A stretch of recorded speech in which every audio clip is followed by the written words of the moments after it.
Nommé chef d'état-major général des forces armées de la République démocratique du Congo le 3 octobre dernier par le président de la République, le lieutenant-général Thiou Esongesha Christian a pris ses nouvelles fonctions ce mercredi 12 octobre 2022 à l'issue de la cérémonie des remises et reprises avec son prédécesseur, le général d'armée Mbala Moussense Célestin, au quartier général des forces armées situé au camp lieutenant-colonel Kokolo, avant la remise de l'étendard des commandements annoncé pour ce jeudi 13 octobre 2022 par le commandant suprême. C'était en présence des chefs d'état-major généraux adjoints entrants, des sous-chefs d'état-major généraux, des membres de son cabinet et autres officiers généraux et supérieurs. Cette cérémonie s'est clôturée par une séance de prise de photos souvenirs dans un climat apaisé et convivial.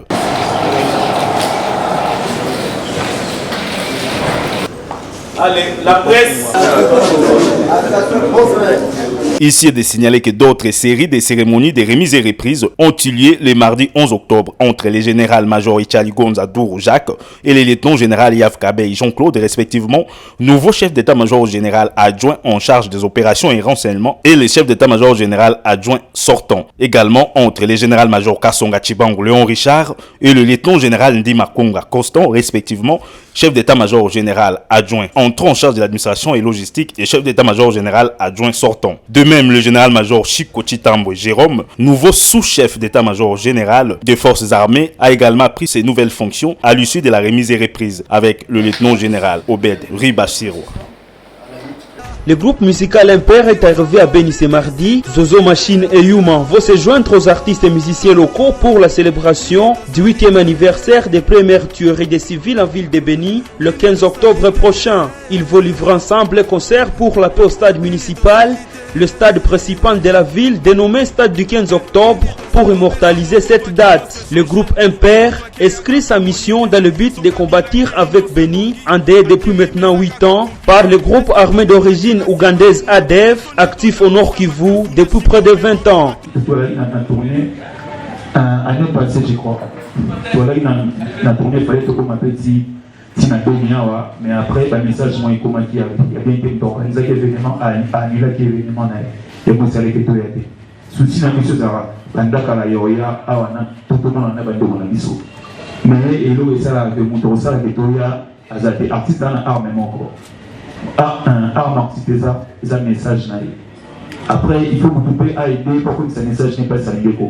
That's one ezaka et le bozo c'est na parce que déjà tant que tu es il donne la chose à couper ça bateau doit bien ou nous tous en Toko Kabola et Sengo na malé en bango mais quand tu connais tout le monde peut affiche il est qu'on a vu ça en bas du c'est très bien vous avez connaître l'aéroport partir comme ce bateau en bas donc s'il y aura des collaborateurs on va deux appeler. Impair est arrivé en ville de Beni sur invitation du groupe Amani Trekking, organisateur de cette activité. L'objectif est de promouvoir la résilience et de véhiculer une autre image de la ville, connue souvent pour des violences dont elle est victime.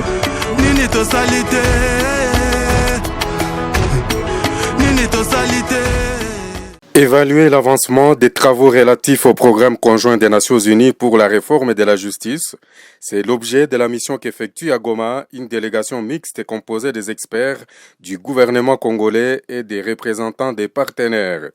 Cette délégation a présenté ses civilités auprès du vice-gouverneur Jean-Romuald Ekuka Lipopo ce mercredi 12 octobre 2022.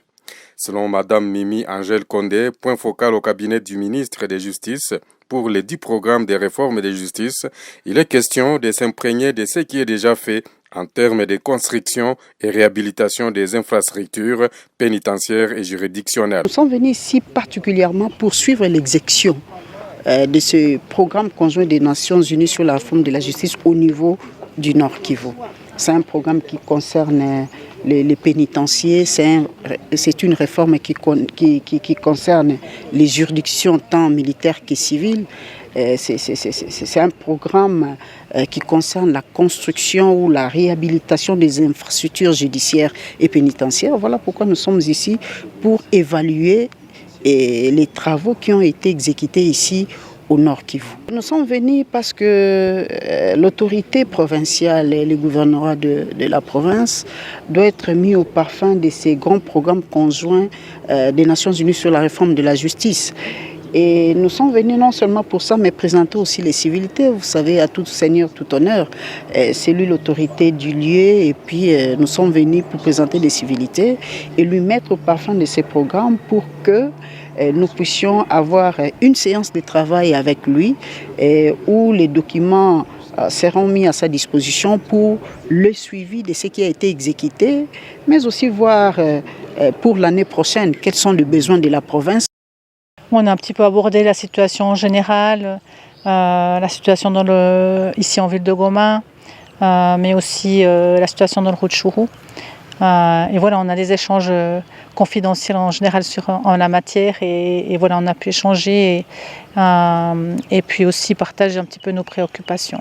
Sur le Rutshuru, notamment sur l'accès aux soins de santé, on a une situation un petit peu compliquée dans le Rutshuru actuellement où il y a beaucoup de centres de santé qui ne fonctionnent plus. Et voilà, on va voir comment on peut travailler ensemble aussi avec le département de la DPS afin qu'on puisse voir ces centres de santé qui recommencent à fonctionner dans le territoire du Rutshuru. Non, c'est surtout les déplacés en fait. Je parle surtout de la région de Rwanguba où il y a 21 centres de santé qui ne fonctionnent plus. Donc l'idée, voilà, c'est petit à petit qu'il y ait une normalité qui se rétablisse aussi dans ce territoire et que les gens puissent accéder aux soins de santé. Surtout la remise en marche des centres de santé qui marchaient très bien auparavant. J'entends la DPS faire un très bon travail ici dans le territoire. Madame, à cause des conditions de sécurité, le personnel de santé a dû partir et il y a un manque d'intrants actuellement aussi. Donc voilà, c'est de rétablir cette normalité dans le territoire afin que toutes ces personnes puissent avoir accès aux soins de santé, c'est vraiment important. Actuellement, on est déjà en train de soutenir 6 centres de santé dans l'hôpital de Rwanguba, et ceci depuis le mois de mars. Justement en collaboration avec la DPS, on appuie pour que les déplacés et les personnes autochtones aussi aient accès aux soins de santé gratuits, notamment sur le paquet basique des prestations. Et on a aussi fourni des intrants. Donc voilà, pendant les hostilités qu'il y a eu dans les différents mois, on a fait des donations aussi de plus de 20 kits de pansements, mais aussi des antimalarias pour que les gens aient accès par exemple à des antipaludéens, etc. Le thème retenu pour cette année vise l'accès équitable des filles à Internet et aux appareils numériques et à des investissements ciblés en vue de leur offrir des opportunités d'accéder de manière effective en toute sécurité aux nouvelles technologies, d'en faire usage ainsi que de jouer un rôle moteur et innovateur dans ces domaines. Ces filles font face à plusieurs défis pour leur émancipation, notamment le coût élevé du numérique et de la cyberviolence sous toutes ses formes, explique Mapendo Lenganaïso, facilitatrice en ces échanges. Les grands défis auxquels fait face les jeunes filles, c'est d'abord le coût élevé, coûte cher, mais aussi il y a aujourd'hui beaucoup de jeunes qui utilisent mal ces outils numériques. Et aujourd'hui, beaucoup de filles sont victimes de violences numériques, de la cyberviolence. Il y a des jeunes filles qui sont en train d'être publiées nues aux réseaux sociaux et bien d'autres. Donc ça, ce sont vraiment des défis. Les participants, surtout de jeunes filles et élèves, étudiantes et celles issues des autres couches sociales, étaient ravis des échanges. Hop Jaoutou et Plamedi Kitambala notent les avantages et inconvénients de la technologie et appellent les filles d'utiliser le numérique pour des expérimentations dans leur domaine d'études tout en protégeant leur personnalité. La technologie a ses inconvénients et elle a aussi ses avantages. Parmi ces avantages, il y a de la communication, il y a l'apprentissage de beaucoup de choses, mais parmi les inconvénients, il y a là-bas le mauvais usage en fait des réseaux sociaux. Et là, on commence à s'envoyer du n'importe quoi. La technologie a besoin de nous, jeunes filles.